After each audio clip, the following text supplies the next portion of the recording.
Everybody, hello. Of course, if you don't know who I am, I'm the guy who's been talking with Liz for about the past 20 minutes. But otherwise, here's a little bit about me. My name is Josh Ludeman. I'm a senior data platform consultant and trainer at Pragmatic Works. I predominantly work in on-premise and cloud data solutions, but in Microsoft specifically. Though I do have experience with Oracle, Teradata. I also do a lot of work with our Hadoop practice and a lot of our Azure architecture work that we do.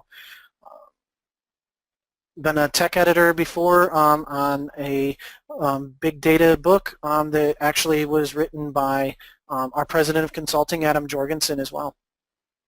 Also a speaker at PASS Summit and multiple SQL Saturdays. So a little bit about what we're going to talk about today.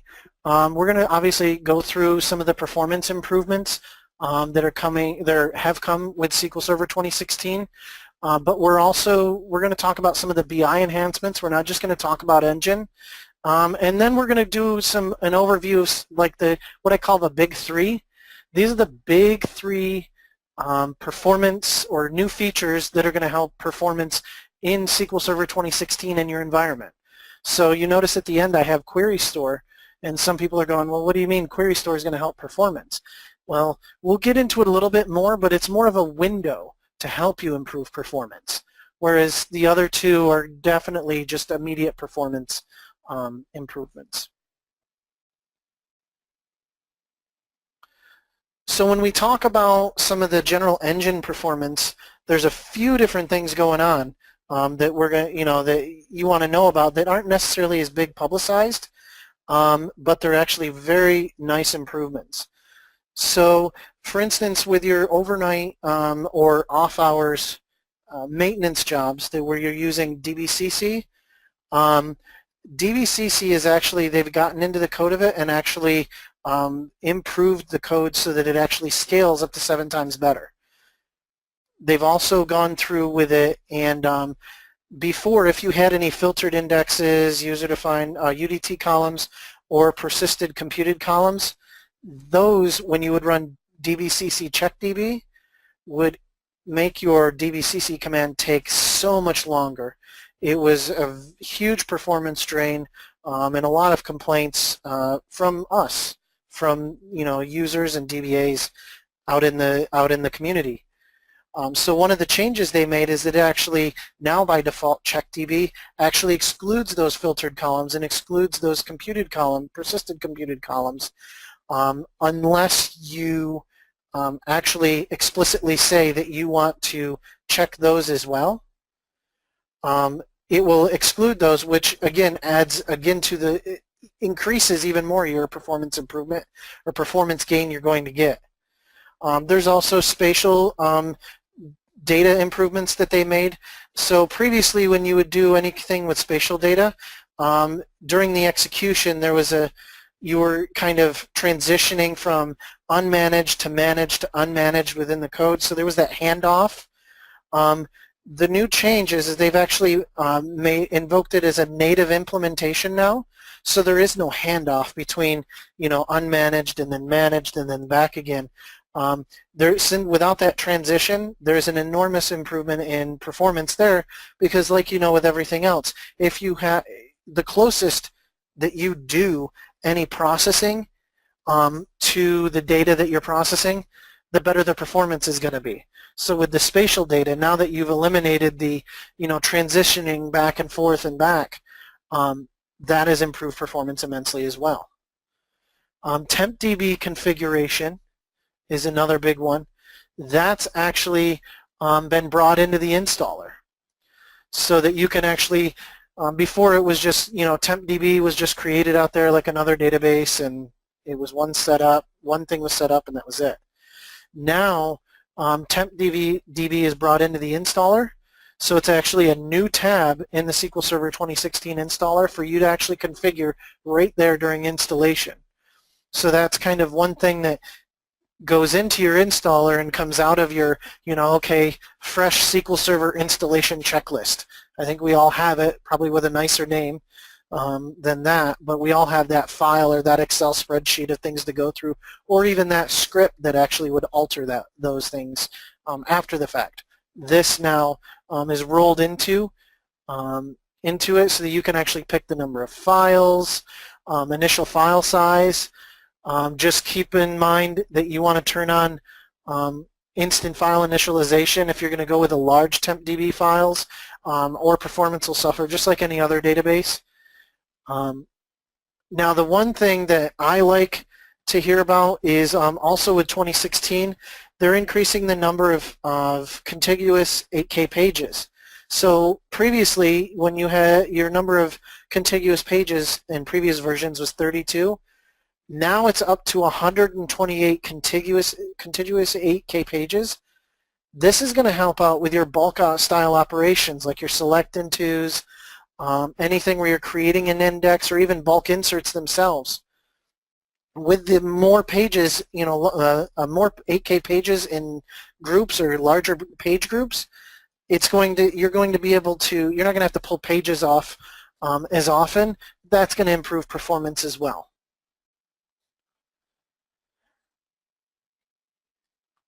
Now I don't have a quick poll to throw up, but I would imagine, normally if I was when I do this presentation in front of people, I would ask, all right, how many people have, see a lot of times in their wait stats the log writer, where they're waiting on writing to the log, but, usually in a high transactional environment. Now that was because you only had one log writer with SQL Server. 2016 introduces a total of 4 workers per instance. So now you've got 4 more workers writing to the log, so that you're not waiting on that log writer to come available for the next operation. Again, just additional little tweaks that they've made in the engine that are going to help you service your end users faster and have less performance problems that you have to diagnose later. And then also with another highlight I've seen from the engineering team themselves was the in-memory worker pool.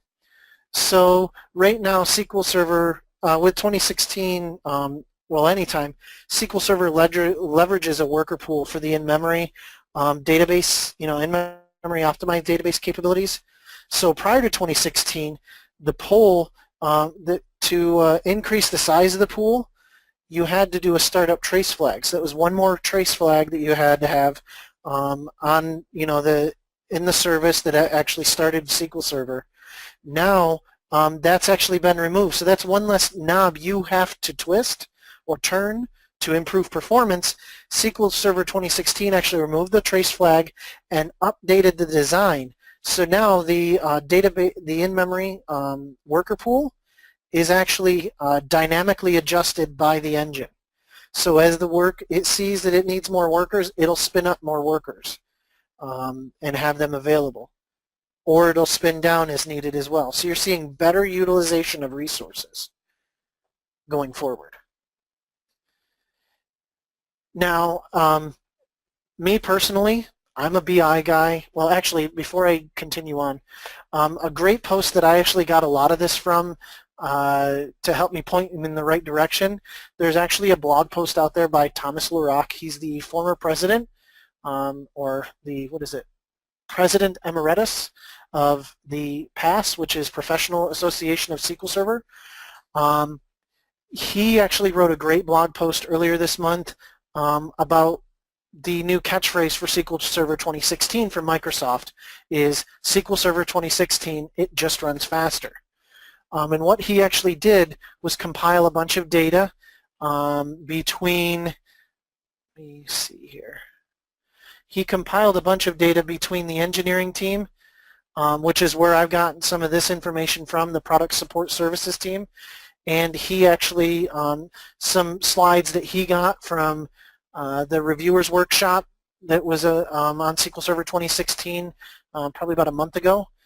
He actually compiles a lot of that data. There's a lot of other things that I felt were getting into 300 and 400 and 500 level of internals that I felt was outside of the scope. But if you want to read more into that post, he's collected a lot of it, but again, the PSS team is going to have a lot more out there. You can actually get into what they have out there too by going to some of the articles he links to, and then just going back up a level to look at some more articles that they actually have as well.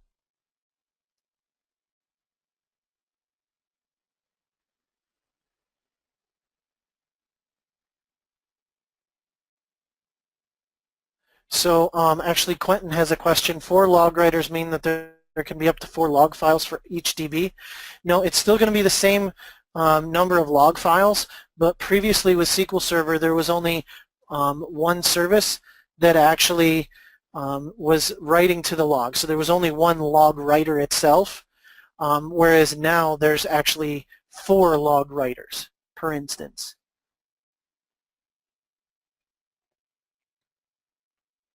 Now, what I was going to continue on to is, you know, I started out as a BI guy and picked up DBA experience as needed. I think in a lot of ways, if you've ever worked in a small shop, that's how a lot of people in small shops learned how to be DBAs. Is they were basically handed the keys and said, okay, we're having this problem, you go fix it.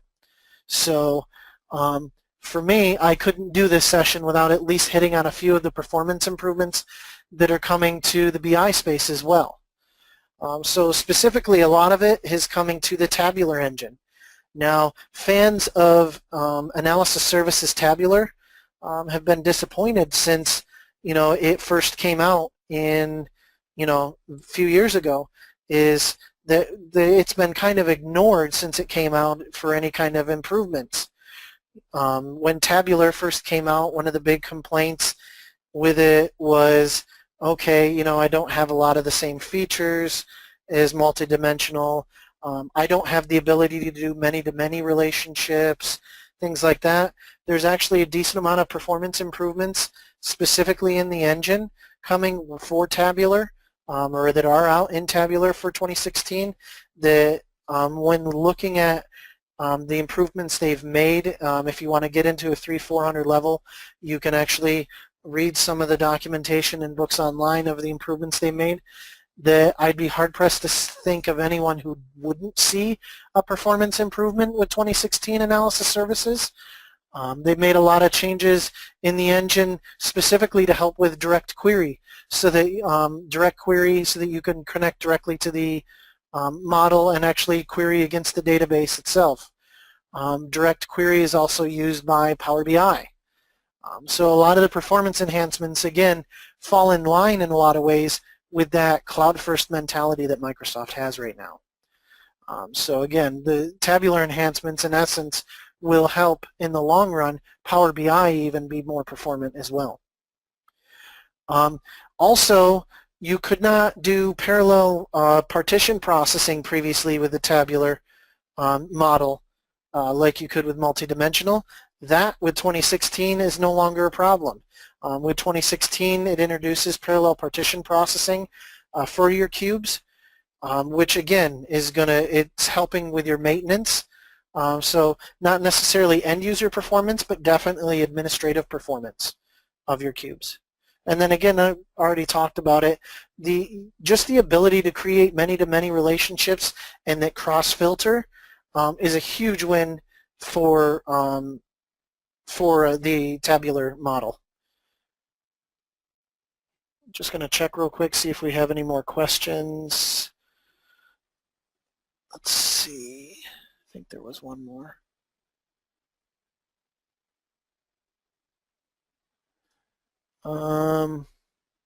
Michelle, I hope the slides are changing for you now. Is anyone else having problems with the slides not changing? No, you're good, Josh. Okay, just making sure.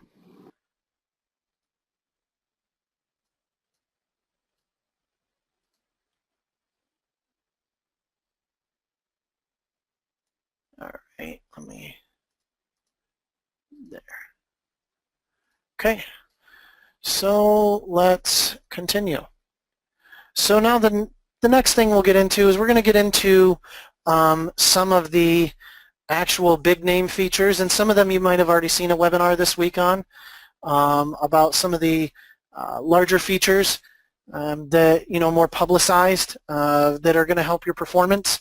I'm going to do an overview of them just because we've had some great webinars this month, or there's other webinars to follow that are actually great webinars to actually go in depth on these features.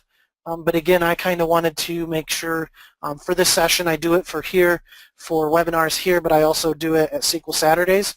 So this was more, this is definitely geared towards making sure that we give a full overview of performance improvements in 2016.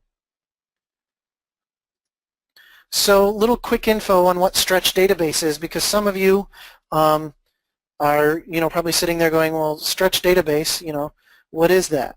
So what stretched database does is it takes, you actually set it up on a database and then configure a table to work with stretch, and it actually splits your data between your server and in Azure. So this is a great option if you have large tables with transactional data. So if your accounting system, your ERP system is on there, your transaction table for your accounting department, for your general ledger, that would be a great candidate for pushing some of it to Azure, especially if it's looking at part of the table is cold data, so very historical. Maybe it's got 15 years worth of data in it.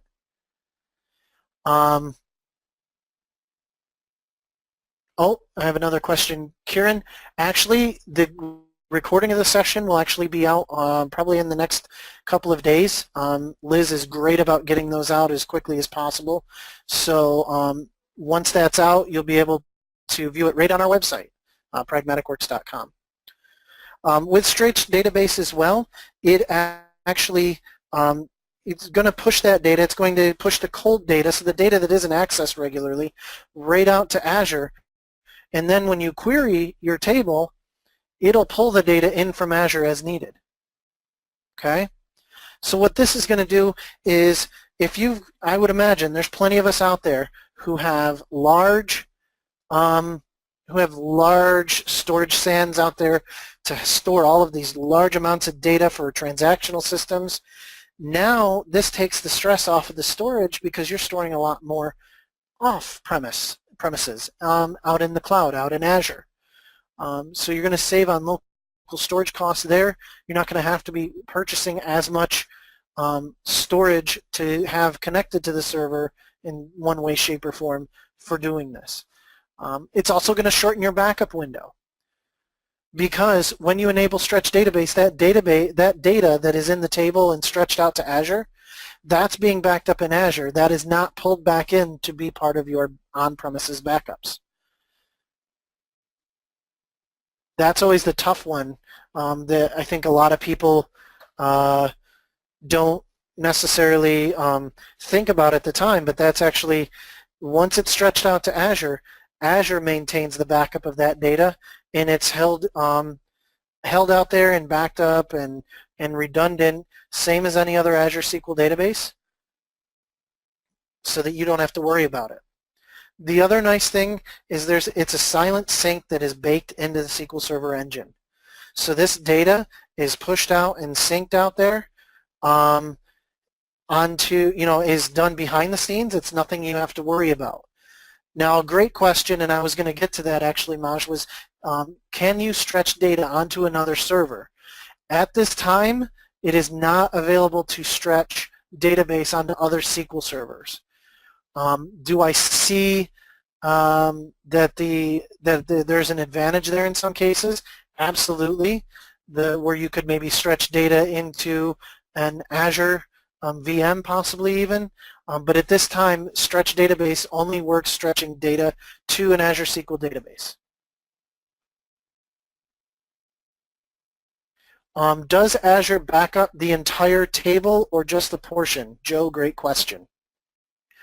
So Azure backs up the entire copy of the table that is in Azure. It only backs up what data was stretched to Azure, not the entire table itself. So your backup would actually be, would contain any data that wasn't stretched via the engine. So maybe the current year's transactions, if you want to go with the transaction table. then there's other, but the data that stays on site would be backed up by your internal process. Azure takes care of what's in Azure. What are some of the data types?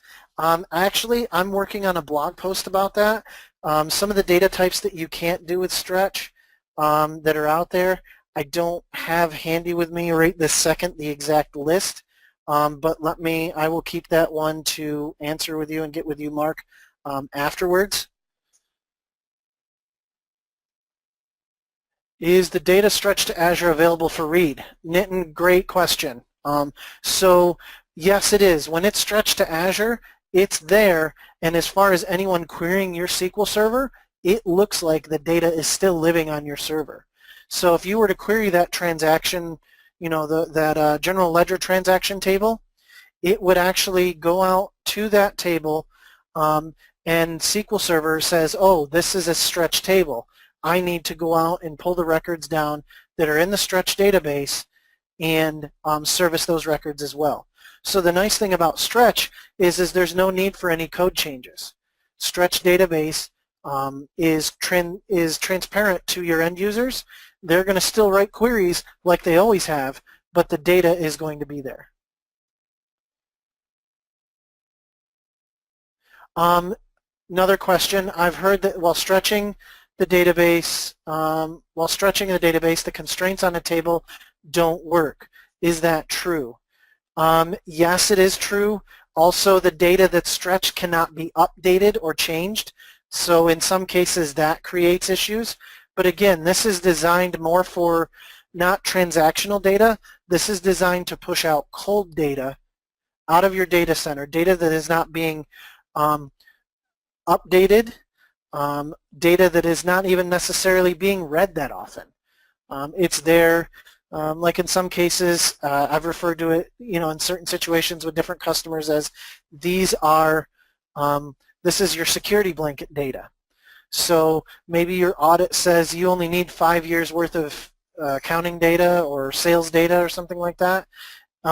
This is your 8 years ago sales data. So this is a lot of the data that is there just in case, but is rarely used. Another great question. If you need to retrieve the data from Stretch database, do you need to do anything differently from the application side? No. There are no code changes required. There's some other features of SQL Server 2016 that do require code changes, like the always encrypted. Always encrypted requires code changes. Stretch database does not. It's transparent to your end users, transparent to your programmers, and how you query the database. It just takes care of it behind the scenes, like it says in the slide, a silent sync. It's also a silent acquisition for your users to query the data. So how do I rebuild my archive data from Azure if there are so many restrictions on losing a lot of metadata like foreign keys, constraints, and other features of data structure? So with the data and the restrictions around your constraints and things like that, if the constraints become a problem where if you're using GUIDs for a primary key or something like that, that data that's stretched out to Azure isn't necessarily going to, that constraint isn't going to be held. So it could create issues. But again, we're looking at data that's in a lot of cases cold data. It shouldn't have a lot of issues where you would worry about constraints and things like that, because it should be data that's not being changed a lot or anything like that. If I back up a stretched database via the SQL backup command and then restore the database on another server, what happens to the part that was stretched? Does it come over? I am not sure. I haven't tested that, and that's a great question. So thank you, Azar. You've given me a great blog to come out of this webinar for. These are the kind of questions that I haven't thought of that would make for great testing and blog posts. So Azar, I'm going to take that one offline, and I will test that actually this week and get a blog post out, and I will actually send you a link to it. Will there be any problems with performance with Stretch database? Now, Is there a performance impact? There is obviously there's going to be some latency to pulling the data from Azure, but that data that latency is very minimal, because you're putting when you're stretching data to Azure SQL database, the performance level of that database you're stretching to is a very high level. So in that case, it's you're not going to have like a lot of issues trying to get your data out. There will be some additional latency, but I wouldn't say there's a problem. With any of the work I've done and demos I've done for proof of concepts for customers using stretch database, the latency was minimal. So if anything, some queries that maybe took 30 seconds to run might take 32, I think was the one example, where it just added on a couple extra seconds. But again, this was retrieving an additional and pulling into the server to do aggregations on millions of records. So I mean, it wasn't a large performance impact at all. I wouldn't even call it a problem, but there is a performance impact, yes. When the data from Azure read, does that become hot and reside on premises? No. So when the data is read from the Azure SQL database, it's still on the Azure SQL database. It doesn't come down. The only time the data would come out of the Azure SQL database is when you would elect to turn off stretch on the table. Then a reverse sync operation goes into effect and actually starts pulling your data out of the Azure table and putting it back in the local table. Now, one thing I will tell you about that is if you decide to stretch a table and then decide, you know what, this table and stretching it out, this isn't everything I hoped it would be, or maybe I got more of a performance latency than I expected because, X reason, and I don't want to do stretch anymore. When you pull that down, when you turn off stretch, all that does is pull your data back into your database. Your Azure account will still have that Azure SQL database on it with your data in it, and you will still continue to be charged. That was actually one thing we found here at Pragmatic Works doing our own internal testing during the initial release candidates and things like that of Azure SQL databases, that the stretch database in Azure does not automatically remove when you turn off stretch, so you need to go out there and actually take that database down so that you don't continue to be charged. Is there a required minimum speed between my data center and Azure? No, there is not, but again, obviously the better the speed you have, the less the latency is going to be. If you're concerned about the speed between your data center and Azure, it would definitely be something I would want to look at and test thoroughly before rolling it out. Great question, Lisa. Thank you. Nitin, is there any difference in weight type for data fetching from local disk I/O and data being fetched from Azure? I don't believe it has its own weight type specifically for that, but honestly, I'm not totally sure either. So Nitin, I'm going to save your question again for the post-webinar blog post. I like to do that after I do a webinar, especially one where there's a lot of good questions like today. I don't want to spend too much more time here. Yep, I did answer this question. Can you change the stretch table back to non-stretch down the road? Yes. Do indexes work on stretch data? Yes, they do, but the query operation to get the data still has to pull all the data matching your where predicate from well, let's put it this way. When you query the data and it comes in from the Azure SQL database, your where predicate is used against the data to filter the data on the Azure SQL database. Then it's brought down into Temp Db and then combined with the data that's stored locally. So it could be a little hairy at that point. So you can actually pull down a lot more data than you might need in some cases as well. If the Azure server is down, your stretch database is, your stretch table is missing any of that data that's stretched. Now, that also can create an issue. If your Azure server is down, that I wouldn't necessarily worry about that as much because of the redundant systems. While it is a possibility, it's a very rare possibility. But yes, you just wouldn't be able to access that data in the Azure SQL database.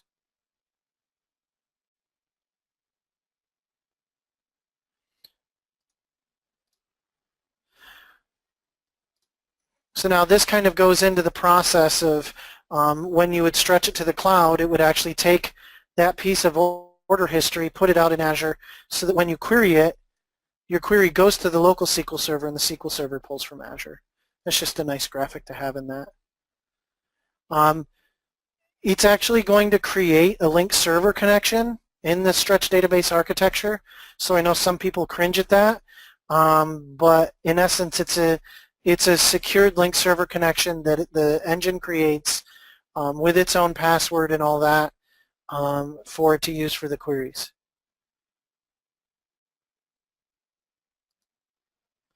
So now the pros, again, we talked about a lot of them. The decreased storage footprint, there's no code changes, no connection parameter changes. Data transfer is secure, it's actually an encrypted connection, and it will work with the always encrypted feature. But there's a caveat.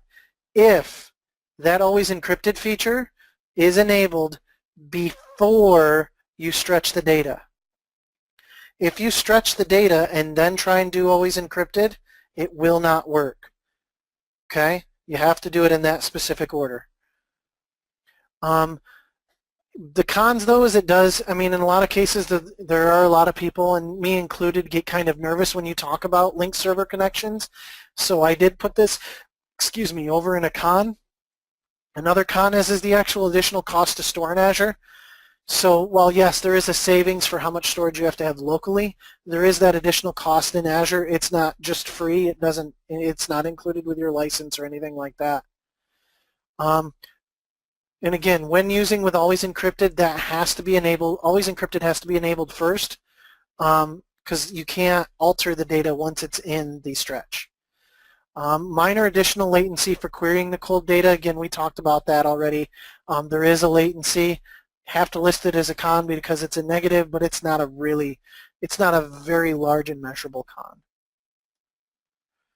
Unique is not enforced on the Azure table itself, so you can't insert or update or delete rows in the stretch table.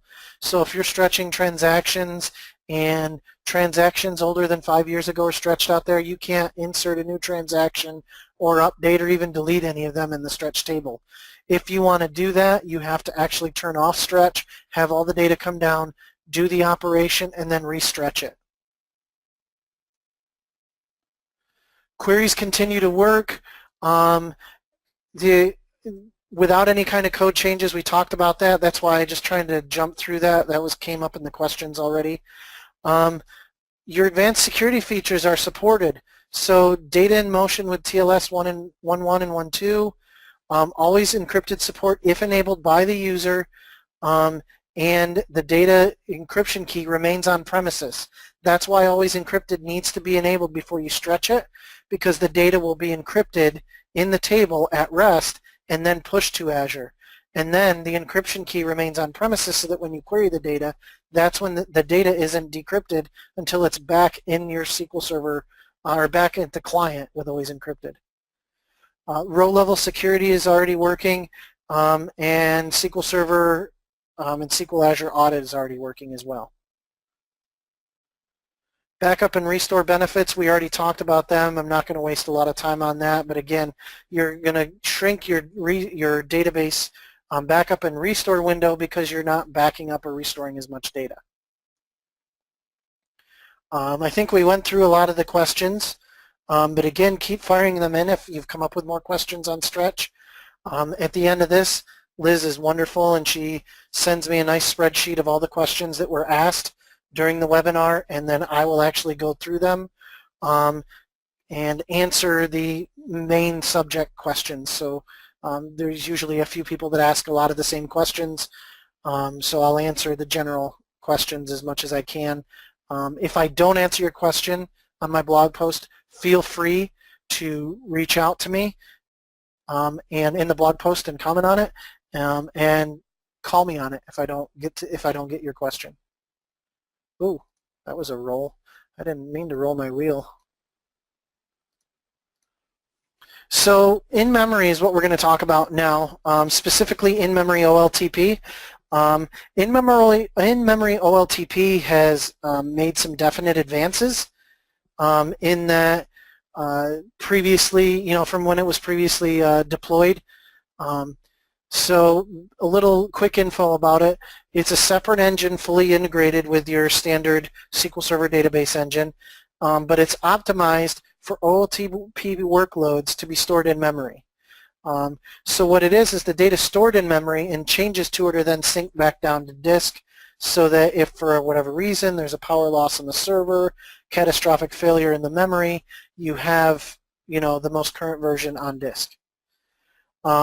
What SQL Server 2016 has done, though, is it's expanded a lot of the available T-SQL functions and ability to alter the memory optimized tables. So a lot of time before, there were a lot of alter table functions. We're doing index rebuilds and things like that. You couldn't necessarily do that. Also, the max memory for the table size has been increased up to 2 terabytes.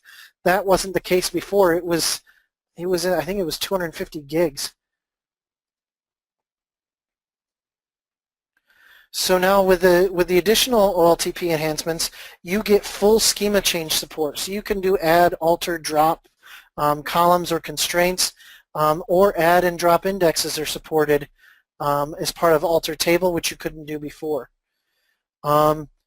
You're able now with the T-SQL coverage has now expanded to include just about everything, including scalar user-defined functions. They've also improved the scaling of how these operations are done as well, so that they're more performant. And then you have some reports along, some improvements in the reports along migration and things like that, so that you can actually manage the in-memory tables better as well. So the alter syntax is used for making any kind of changes. This includes with an in-memory table, indexes are also considered part of the table definition.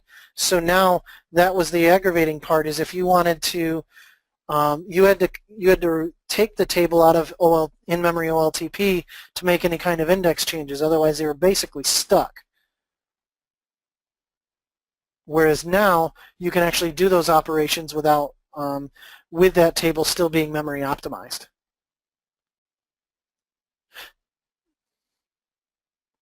You can also perform alter operations on natively compiled stored procedures using the alter procedure. That's kind of outside the scope of this, but again, that's another piece that's out there. So with any of the in-memory stored procedures and SQL general T-SQL coverage, you're allowed to do a lot of the schema binding and begin atomic required for natively compiled stored procedures. You can do the grant and deny permissions with them in memory now as well. I'm not going to spend, again, a lot of time with that. I think we burned a lot of time with stretch as well, and I want to make sure we kind of get to everything.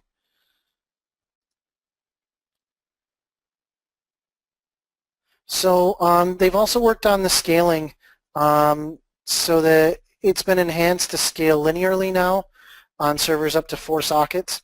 So you have multiple threads for memory optimized tables.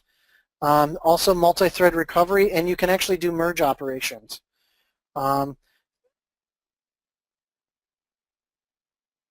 then again, getting back to the DBCC CheckDB, it's now using in-memory for some of its operations, which has increased its performance 7-fold.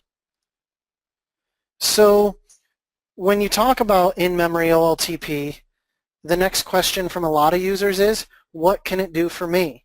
So why would I want to use in-memory OLTP? Well, some of the scenarios, these are a lot of the main popular scenarios for when you want to look at using in-memory OLTP. For instance, if you're having a high data insertion rate. So if you're a retailer, your SQL Server database is your sales database. So you're getting, or your inventory operations database. So it's getting a lot of transactions for creating records for inventory actions or creating records for sales.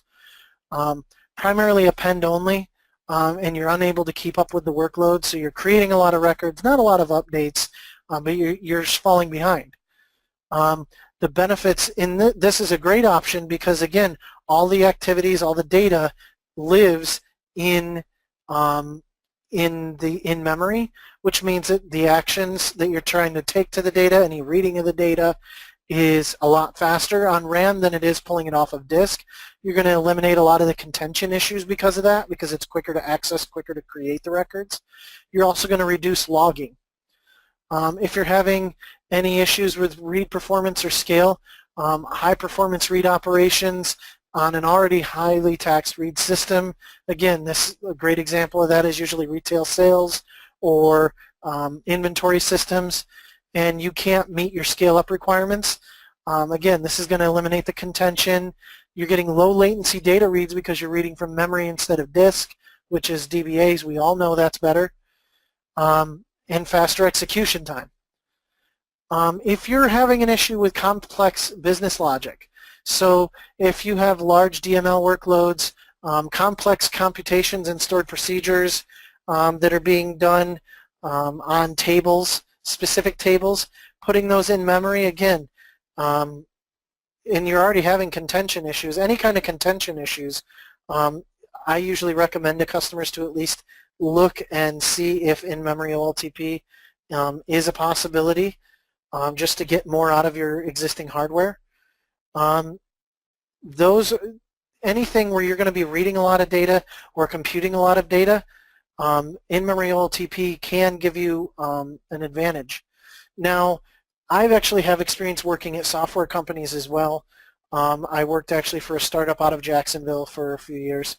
One of the problems we had when I walked in the door is we were keeping session state in SQL Server. If anybody's done that, that can actually kill app performance. A lot of times session state's recommended to do in other ways. I've heard MongoDB, but another great option now with 2016 is to put session state in an in-memory optimized table. So creating your session state database and then putting the tables for that in memory. Because then again, any of the issues I've ever had with session state and SQL Server were obviously latency. So again, fast retrieval you'll get from putting it in memory, but also contention issues. I've had issues where there were deadlocks before in the session state database because we were trying to do too much. So we actually moved it off to Mongo before I left, putting session state in Mongo, which was a great, great fun project. But again, moving that session state into memory is perfect because those are your high transactional operations, lots of reads, and contention issues just come naturally by doing session state there. Now again, to keep moving, I'm recording your questions here in the webinar, and I will answer them if we have time at the end, or if we have time or in the blog post after the webinar. Okay, so now query store. So usually the question I get is people who understand what query store is, and if you don't, query store is a new addition to SQL Server in 2016 that basically stores all of your performance and execution plan information around the queries run on your system. So it allows you to look at historically and currently to peek at the execution plans that have ever been brought into SQL Server or have ever been created by the engine. So the nice thing is you can look at the history of query plans, you can look at the performance they've had, you can compare execution plans between different queries, And what it does is that you can then actually have the ability to force executions of specific plans. Now, I could not find a big enough star picture to put on the slide next to that. And I couldn't find in time when I was getting this presentation around the meme of, if you're a comic book fan, of Peter Parker's Uncle Ben saying, with great power comes great responsibility. And I will use that line now. You have the ability to force executions or force specific query plans for every time a specific query is executed. While you have that power, there's a great responsibility that comes with it, and I would only use it in very specific scenarios, because SQL Server will adjust the plan based off of different statistics on the table, different things it sees with its own hardware, things like that. There's a lot of things in the algorithm that you don't necessarily take into effect. As those things change, if you force the execution of a specific plan, it will never recompile a new plan for that query unless you stop forcing that plan. So in essence, you could force yourself to continually use a plan that may down the road not be the best plan. Also, that execution plan could be great for reads, and that's why you used it, and that execution plan could impact other things down the road, could impact joins negatively, anything like that. So again, you want to be very specific and very particular about when you use that execution, because like I said, with great power comes great responsibility. Just because you can do it doesn't mean you should. That is actually another great line from Bradley Ball, if you've ever seen his on performance tuning. His session on performance tuning, he even tells you, you can add, I can't even remember, I think it's like 1,000 indexes to a table. Just because you can doesn't mean you should. But again, it gives the ability for DBAs to manipulate query execution like you haven't been able to before, but it also gives you a peek under the covers like you haven't been able to before. So when I told you about the query store, we talked about, it stores the plans, but it also stores metrics about how they operated. So you have two different stores within the query store. You have the plan store, where it actually tells the, for these queries run, these are the different execution plans that have been used ever. And then the runtime store actually will keep a history of metrics around those execution plans and different executions of those plans. So it'll store information like the history of the execution plans, or query plans like we talked about, the number of plan executions per plan, top queries that are killing you, or just queries in general, the resource usage patterns for a database. So is a database heavy on RAM? Is it heavy on processor usage? What? But also then the metadata about the plans. So when you talk about, you look at the plans and number of logical reads at each step, number of physical reads, that sort of thing. Anything stored in a query plan is going to be in the query store. So you're wondering, why would I use it? It's going to give you the ability to track your query's performance historically. So not just looking at how's it running the last couple of times with the current plan that's in the cache, but how it's ran since I turned on Query Store. You're also, again, you're going to be able to have the ability to manipulate how it executes queries by forcing plans and fix issues with bad query plans. But again, with great power comes great responsibility. I've even told customers that if you're going to consider forcing a query plan, to set a meeting reminder for next month to evaluate how the query is executing. Has execution gotten worse? And revisit it, and keep it as a recurring meeting, so that you can go back and revisit it and not set it and forget it. With Query Store, it's very easy to set something like that and forget about it and move on. The larger advanced workloads that don't change are great candidates for forcing query plans. So for instance, I worked with one system where we were, before we moved to Solar, which is an open source word cloud, or it's used for search engines and things, we were storing individual words from text documents in a table where we were actually manipulating our own query plans. Those are one of the few cases when I would consider using forcing query plans through the query store. But again, I'd be very hesitant and make sure you have some kind of reminder to remind you to revisit that.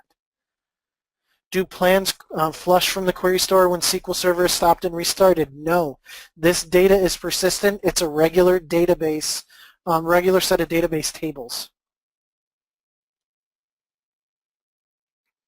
So when you have problems with, a lot of the problems that it helps you with query performance, regressing is difficult. This is the void that Query Store does fill. It helps you detect long-term issues as well. So issues that have crept up on you, you can actually see them and how they've crept up on you, and even look at sometimes how the query plan changed that it affected, has become such a problem.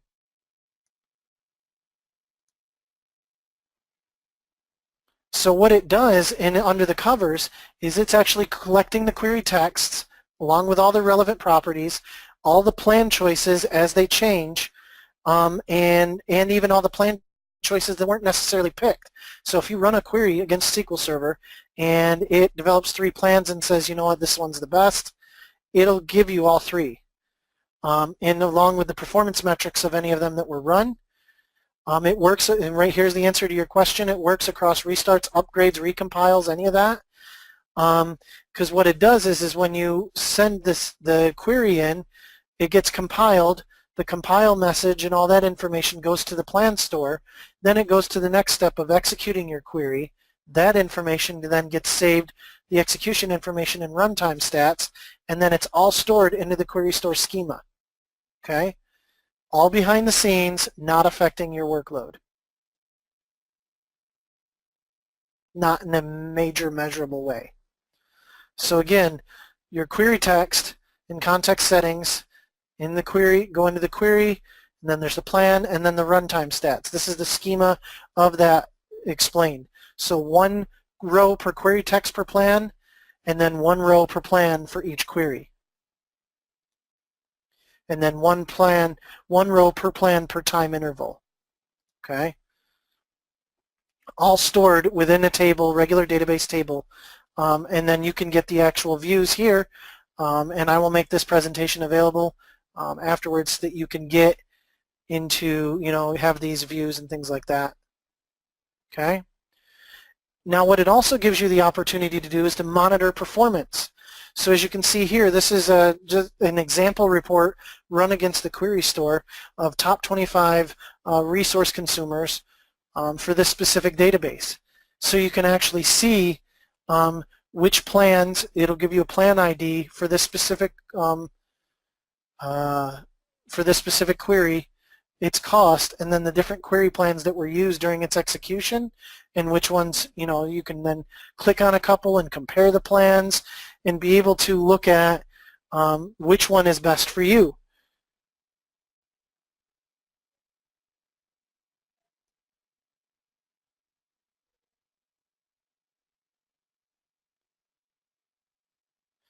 A great question that was actually just asked, and I want to answer it now because I know I don't have it in the slides, and it's a very good question, is the query store has to be turned on for a database, which is correct. Is there any downside to turning it on? Downside that would come into play is storage would be the first one I would think of, because you're storing more data. You're storing this data, all these metrics about the queries. How much space does it take up in the database depends on how much activity, how many queries are going against your database. So again, the downside and the how much space are proportionate to how much activity you have on the database. Is it a certain age of the database in question? Percent age. I'm not sure what you mean, but I think if you're referring to how much history it keeps, that is all configurable within the query store setup, so that you can configure how much history it keeps. I mean, it's the downside of query store is going to be similar to change data capture in BI. So used mainly for BI, but it's inserts for each and every query that's executed. So you're going to be keeping metrics for each, each plan that's created for each query ever, kept or ever ran against your server, and then all of the metrics along with it, it can get pretty hectic, and spiral out of control fairly quickly if you're, looking at enabling it on a database, on all tables in a database, or on a database that is rather active. SQL Server 2016 actually includes Query Store. It's not an additional pay-for feature. It's included with the standard license. So, I mean, yay, thumbs up for Query Store, and for all of us that they didn't make it a bad, or make it an enterprise-only feature.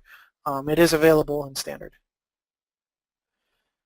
So with that, I thank you again as we have a couple minutes left for a couple questions, and I'm going to mine some here out of the questions list.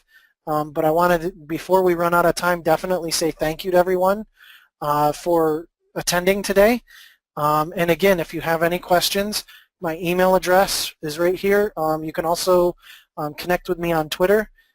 And also my blog is mytwitterhandle.com. That's all it is. Very simple. I tried to align everything. I figured my name is hard enough to spell. You might as well, if I'm going to use that as my Twitter handle and everything else, I might as well use it everywhere.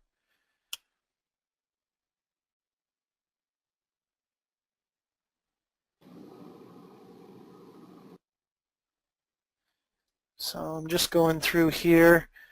Heather, the System Health Extended event, I will connect with you offline about that. That's a good one. I don't know that there is any changes, but I want to double check before I say no, there isn't. So I don't want to give you misinformation. But I will connect with you after the webinar.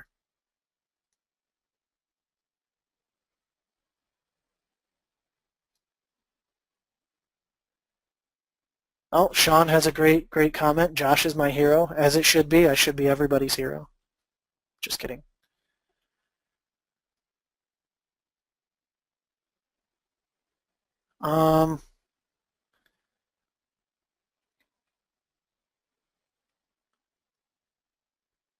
Another question, kind of going back to stretch, because I know this was a big thing, was how is it decided which data is stretched to Azure? That's done automatically, how I like to call it. It's done dynamically by SQL Server based off of how often certain points of data are accessed. So again, the cold data that isn't accessed very often will get stretched. If the table itself is cold, I've seen it in demos where it actually stretches the entire table. So it depends.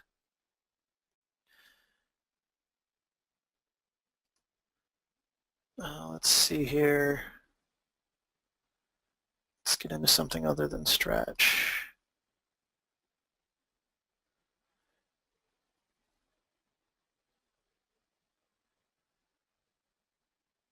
Is it cumulative size for all tables configured for in-memory optimized table? Yes. So with in-memory OLTP, it's a cumulative of 2 terabytes of data that is allowed to be stored in in-memory tables. So again, that may limit some from being out there. That also means you need to be very cognizant of how much data you're actually trying to put in memory. All right, if I didn't get a chance to answer your question, I apologize.